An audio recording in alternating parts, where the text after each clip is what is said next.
Today we're going to talk about buying a car. Oh yeah. So before you start the hunt, what are some things you need to know first? Well, you need to figure out what your budget is. What do you want to pay every month? Also, include into that payment your insurance and your property tax.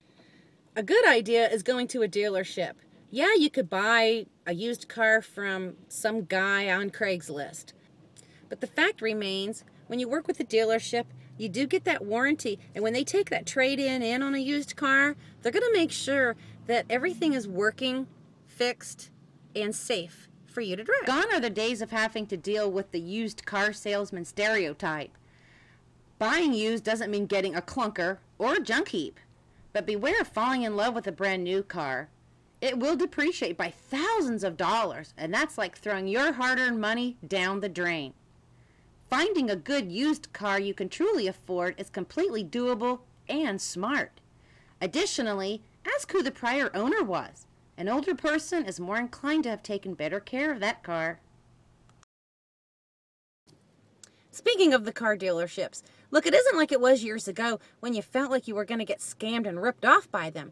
A lot of them are really great these days, and they really are there to help you figure out what's going to suit you and your budget and your family. So be open. Are you upside down? Do you still owe money on a car? Whatever the case is, let them know, because they're not mind readers. The more information they have, the better they can help you find the situation that's going to work best for you and your budget. Be sure to tell them. For instance, I only want a $200 a month car payment. They'll find something for you that will meet your budget.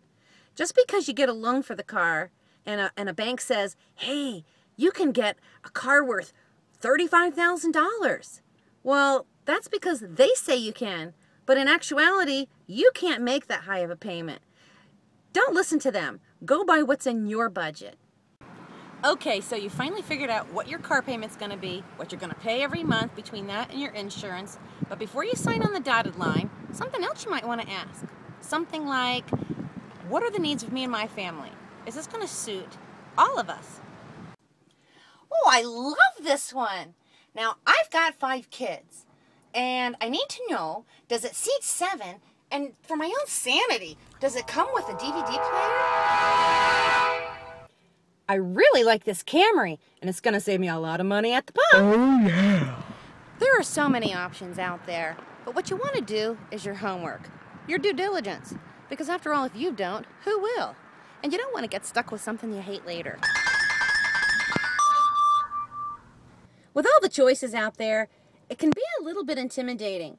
But if you know what you want, you know what you're willing to pay ahead of time, that can save you a lot of time. So let's say you have a specific car in mind. If you give your dealership a good 2-3 months heads up, they can be on the lookout for you. And if you're in no hurry, giving them that information ahead of time makes your search much easier. That about wraps it up for today. I want to thank Steve at Lewis Toyota in Topeka, Kansas. This is Courtney with Girls with Coupons signing off. Happy savings and toodaloo!